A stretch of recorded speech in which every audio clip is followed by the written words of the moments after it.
चलिए आइए, आज के इस 9th क्लास के बैच में आपका स्वागत है, वेलकम है।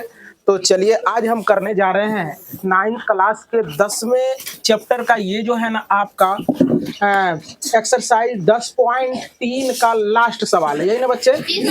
तो चलो ध्यान से आ ही रहा बच्चा सब, जहाँ जगह मिलता है वहाँ बैठने का कृपा करें, जरा सा भी इधर उधर ना करें।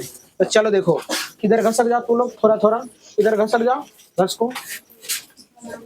चलो ठीक, तो चलते हैं। सवाल कह रहा है, सवाल मैं रीड कर दे रहा हूँ, सवाल देने का प्रयास करें, क्योंकि सवाल इस तरह के सवाल को अगर रीड कर लेते हो तो तुम्हारे लिए आसान हो जाएगा, और नहीं तो फिर दिक्कत आ जाएगी, ठीक है ना। तो करूं, कहता है यदि दो वृत्त परस्पर दो बिंदुओं पर प्रतिच्छेद करे। देखो पहला वृत्त है और फिर दूसरा वृत्त है, इसके बाद दो, देखो इसका परिधि जो दो बिंदु पर प्रतिच्छेद कर रहा है, प्रतिच्छेद करे एक रचना, तो सिद्ध कीजिए कि उनके केंद्र उभयनिष्ठ जीवा के लंब समद्विभाजक पर स्थित होता है।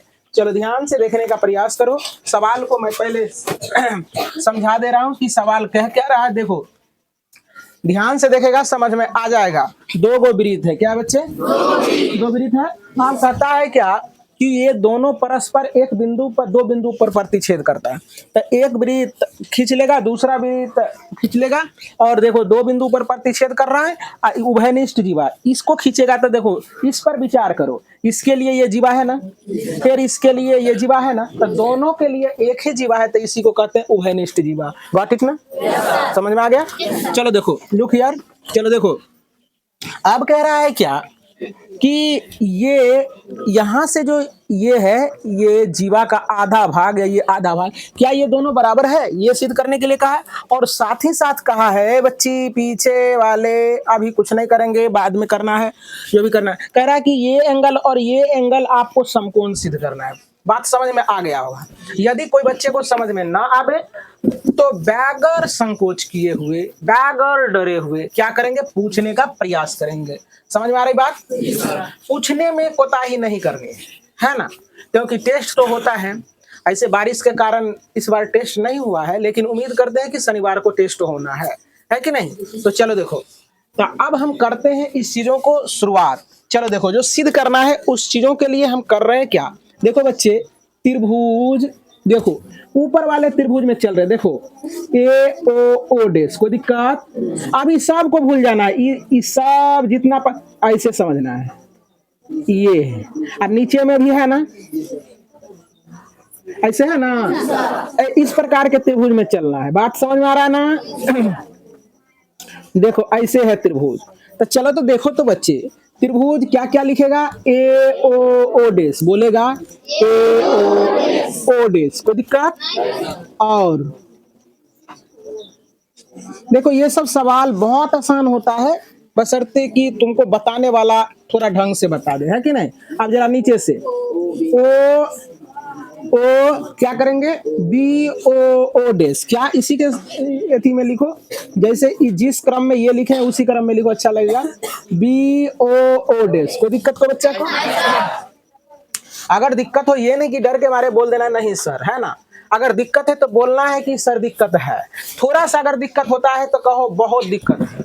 अगर तनिए सा नहीं समझो तो कहो साफे न समझो, तो फिर दोबारा बताएंगे, क्या है कि नहीं। अगर कहेगा कि नहीं सर नहीं सर, तो हम तो पढ़ाते निकल जाएंगे, है ना। क्या हिंदी वाले सब ठीक ठाक है ना? हाँ चलो देखो, तो अब क्या करोगे, हिंदी माध्यम वाले सब क्या करेंगे कि ये देखो, इस त्रिभुज में ये त्रिज्या है ना, ये त्रिज्या है ना, है ना त्रिज्या।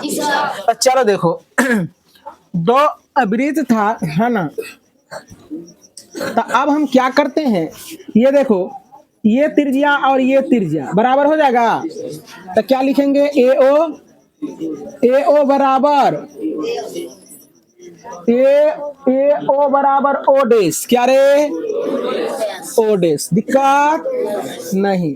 अब देखने का प्रयास करो, इस त्रिभुज में ये और इस त्रिभुज में ये बराबर हो गया। चलो देखो, आप देख रहे हैं बच्चे, ध्यान से देखोगे। और यहाँ क्या है कि ये जो है ना, ये सॉरी यार, यहाँ उल्टा कर दिया, नीचे वाला में नाना है।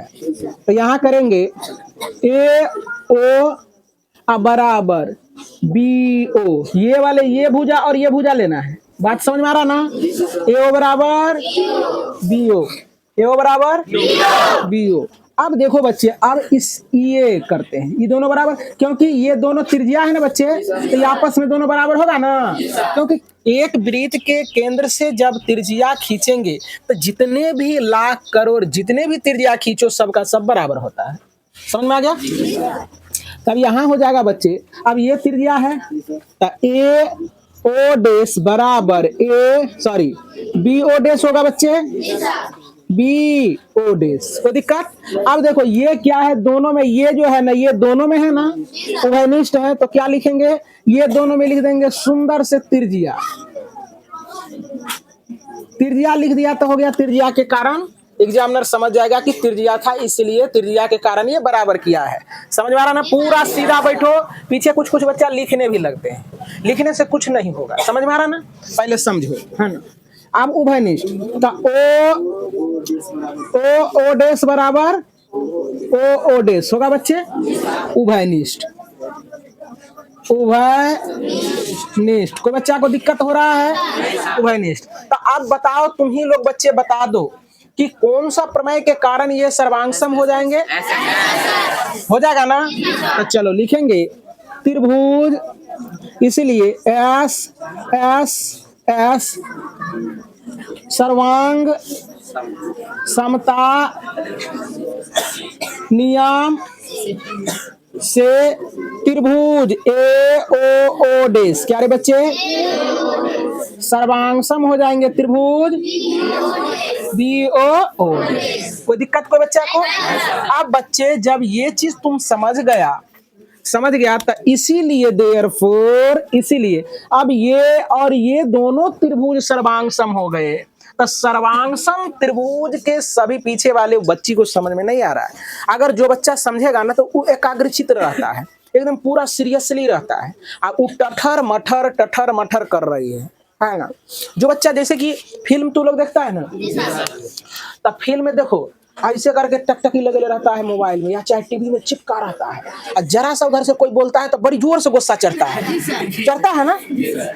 क्यों? क्योंकि फुल्ली रूप से, पूरे रूप से तुम उस चीजों को समझ रहा होता है, और तब बीच में जो कोई टोक देता है बड़ा गुस्सा चढ़ता है। अरे तू लटकल है वहां बस ट्रेन के तरह, यहाँ चले आओ, कूलर का छोटका यहाँ चले आओ। जब जगह है तो न बैठ जाएगा, लटका हुआ है उधर। चलो समझ में आ रहा ना? इसीलिए बच्चे क्या हो जाएगा, यहाँ देखो ये और ये बराबर हो जाएगा ना, तो क्या हो जाएगा, ए एम बराबर क्या हो जाएगा, बी एम। एगो कहानी खत्म हुआ। देखो सिद्ध हो गया ना बच्चे? क्या भारी लगा तुम लोगों को? देखो बहुत आसान, हमको तो लगता है कि इतना आसान बात है कि कहना क्या कहा जाए, है ना? लेकिन तू लोग है क्या कि इसको रिवीजन नहीं करते हो, जिस कारण से ऐसा हो जाता है। तो चलो देखो, समझ में आया सारे बच्चे को? कोई बच्चे को जरा सा भी दिक्कत आया? नहीं आया। तो चलो अब देखो, हम लोग कोशिश करते हैं क्या कि इसको और इसको 90 डिग्री सिद्ध करना। ये 90 डिग्री सिद्ध करना है कि ये 90 डिग्री होता है या नहीं होता। अगर इसके बाद जो चलेंगे तो थ्योरम आएगा तुमको, है ना? देखो तो हम पहले ही तुमको कोई बात बोल देते हैं, क्योंकि कई बार कितना बेचों में ये चीजों को हम पढ़ाते हैं कि याद हो जाता है। चलो देखो, हम जानते हैं कि जीवा पर किसी केंद्र से डाला गया लंब वो समकोण होता है ना? वो जानते हैं, लेकिन सिद्ध करना है, यहाँ बताना है तुमको कि 90 डिग्री है या नहीं है। बात समझ में आ रहा ना? तो चलो देखो सिद्ध कर देते हैं। अब इसमें चलते हैं, ए एम ओ, क्या बच्चे, त्रिभुज ए एम ओ, बोला करो। और नहीं तुमको बोलना है, जो छोड़ेंगे बात क्या होगा, क्या, त्रिभुज बी एम ओ में। कोई बच्चा को दिक्कत? चलो अब इस त्रिभुज में चलेंगे बच्चे, ध्यान से देखेगा। तो अभी देखो जरा सा बच्चे, तू लोग ये त्रिभुज और ये त्रिभुज को क्या किया तुम लोग, ये त्रिभुज और ये त्रिभुज को क्या किया, सर्वांगसम सिद्ध कर चुका है। तो सर्वांगसम त्रिभुज के कारण ये कोण बराबर होगा या नहीं होगा, तुम लोग बताओ। तो इसको कैसे लिखेगा, ए ओ डेस। अच्छा इसका नाम 1 रख दो, इसका नाम 2 रख दो, कोई दिक्कत? ना तब चलो देखो लिखेंगे एंगल 1 बराबर एंगल 2। कोई दिक्कत? क्यों? क्योंकि सर्वांग सम त्रिभुज के कारण। सर्वांग सम त्रिभुज लिख देगा इतना। समझ में आ रहा है बच्चे? चलो देखो सर्वांग सम त्रिभुज के कारण ये दोनों क्या हो गया? बराबर हो गया। अब बच्चे तू लोग ये बात बताओ कि ये दोनों त्रिभुज में चले तो ये त्रिज्या तो ये बराबर हो जाएगा। तो क्या हो जाएगा? ए ओ बराबर बी ओ होगा या नहीं होगा? तू ही लोग बताओ। बी ओ होगा। इसमें लिख देगा त्रिज्या। कोई दिक्कत? आप बच्चे एक बात बताओ कि ये उभयनिष्ठ है कि नहीं है या नहीं है? है बच्चे, दोनों में उभयनिष्ठ है। तो यहां लिखेगा ओ एम ओ या एम ओ बराबर एम ओ लिख देगा उभयनिष्ठ। उभयनिष्ठ देखो जरा अब इसमें कौन प्रमेय लगेगा? कौन प्रमेय लग जाएगा? एस ए एस लग जाएगा ना। इसीलिए देयरफॉर इसीलिए क्या हो जाएगा? लिखेंगे इसीलिए बच्चे कौन प्रमेय से? एस ए एस सर्वांग समता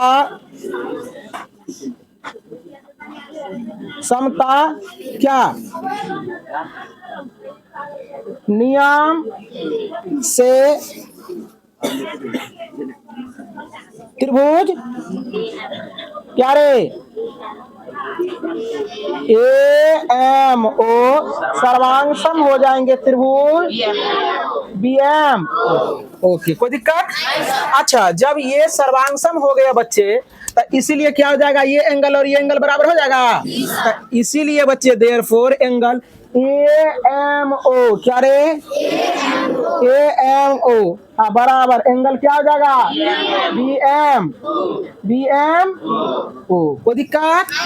अब जरा सा बच्चे देखने का प्रयास करो। अब यहाँ हम लगाते हैं रैखिक युग्म। क्या लगाते हैं? देखो कितना भारी नहीं है, बशर्ते कॉन्सेप्ट है ना। भारी लग रहा है क्या? नहीं लग रहा होगा। अब यहाँ हम लगाते हैं रैखिक युग्म। अब रैखिक युग्म में तू लोग पढ़ा है कि रैखिक युग्म में दो कोनों का सम क्या होता है? 180 डिग्री होता है या नहीं होता है? बच्चे क्या समझ में आ रहा ना? तुमको समझ में नहीं आ रहा है? दे डोला रहा है वो। चलो देखो अब यहाँ चले आते हैं बच्चे, यहाँ देखने का प्रयास करेंगे। अब यहाँ आने का प्रयास करते हैं, ध्यान से देखेगा। तुम लोगों को थोड़ा सा लंबा सवाल दिख रहा होगा लेकिन बहुत आसान है, जोड़ घटाव की तरह। आप देखेंगे रैखिक युग्म से कोई दिक्कत को बच्चा को? अब रैखिक युग्म लगाएंगे बच्चे तो वो पुल्ठा देने का प्रयास करें। देखो तो रैखिक युग्म लगाएंगे तो इस लाइन पर का दोनों कोण का योगफल क्या होगा? रैखिक युग्म का मतलब होता है देखो ऐसे है ना, तो ये कोण है ये कोण, दोनों कोण का योगफल। अच्छा ये सीधा रहे या टेढ़ा रहे, ये कोण है ये कोण का योगफल 180 डिग्री। समझ पा रहे हो ना? तो चलो देखो जरा सा बच्चे, तो लिखेंगे ए एम ओ क्या बच्चे? Angle A M O plus angle क्या हो जाएगा बच्चे? ओ क्या बच्चे? बी एम ओ ये बराबर 100। अब जरा सा देखो ए एम ओ का मान है बी एम ओ है ना बच्चे? तो ए एम ओ यहाँ रख देंगे, फिर बी एम का बी एम ओ के जगह पर ए एम ओ है ना, रख दो, यहाँ रख देते हैं। रखेंगे ए एम ओ रखेंगे बच्चे, रख दिए, कोई दिक्कत? चलो देखो तो 180 डिग्री। अब ये दोनों एक ही तरफ दिख रहा है ना, तो क्या हो जाएगा? 2 एंगल ए एम ओ बराबर 180 डिग्री। अब एंगल ए एम ओ बराबर 180/2 कट गया। एंगल ए एम ओ बराबर कितना? 90 डिग्री। सिद्ध तो हो गया। अब जरा सा देखो, जब ए एम ओ हम लोग 90 डिग्री सिद्ध कर दिए हैं, ए एम ओ के बराबर बी एम ओ है, तो ये हो तो 90 ना होगा। देयरफॉर इसीलिए एंगल बी एम ओ बराबर भी 90 डिग्री। दोनों हो गया सिद्ध। इसी के साथ सवाल भी हुआ खत्म, इसी के साथ एक्सरसाइज भी हुआ खत्म। चलिए लिखिए। तो चलिए आइए इस सवाल को हम करते हैं साफ सुथरा। बच्चे ध्यान से देखने का प्रयास करोगे, ध्यान से देखोगे तुम्हें समझ में आ जाएगा बेहतरीन ढंग से। कहने का मतलब है कि दो गो वृत्त था और दो गो वृत्त का क्या है कि ये परिधि एक दूसरे को प्रतिच्छेदित कर रहा है और यहाँ से क्या है कि इसका जीवाएं उभयनिष्ठ है। तो जीवा हम उभयनिष्ठ खींच दिए हैं और यहाँ से आपका सवाल में क्या था कि रचना नहीं दिया गया था, रचना आपको बना लेनी है। जैसे कहा है सवाल उस तरह से हम लोग रचना करते हैं। कोई दिक्कत? अब कह रहा है क्या कि आप बताइए कि ये बराबर ये है या नहीं, और फिर साथे लगे हाथ कहा है कि ये एंगल समकोण है या नहीं है। ये चीज यहाँ हमने दर्शा दिया है। तो चलो देखने का प्रयास करोगे बच्चे। तुम्हें पता है कि ये दोनों त्रिभुज को सर्वांगसम करने के लिए हमने यहाँ लिख दिया है। कोई दिक्कत? आप देख रहे हैं कि इस त्रिभुज में ये और इस त्रिभुज में ये त्रिज्या के कारण क्या है बच्चे, ये बराबर है। कोई दिक्कत? और ये क्या है, उभयनिष्ठ है। तो हमने लिख दिया। अब सब है भुजा भुजा भुजा ही है, इसलिए एस एस सर्वांग समता नियम से क्या हो जाएंगे, ये दोनों त्रिभुज क्या हो जाएंगे, सर्वांग सम। अब सर्वांग सम त्रिभुज के सभी अंग बराबर होते हैं, इसलिए ये बराबर क्या हो जाएगा, ये। कोई दिक्कत? तू क्या कर रहा है? करते रहो। चलो देखो अब समझने का प्रयास करो। तो ये दोनों क्या करेंगे, ये क्या हो गया तुम्हारा, बराबर हो गया। बात समझ में आ रहा है ना? तो अब जरा सा देखने का प्रयास करोगे। अब हम लोग क्या करते हैं, ये वाले और ये वाले त्रिभुज को सर्वांग सम करने का प्रयास करते हैं। तो दोनों का नाम को क्या करना है, लिख देना है। कोई दिक्कत? दोनों का नाम लिखने के बाद हम इसका नाम 1 और इसका नाम 2 रखे हैं। तो ये दोनों क्या हो जाएगा, बराबर हो जाएगा। क्यों होगा बराबर? क्योंकि ये दोनों को हमने सर्वांगसम का पहले से ही कर रखा है।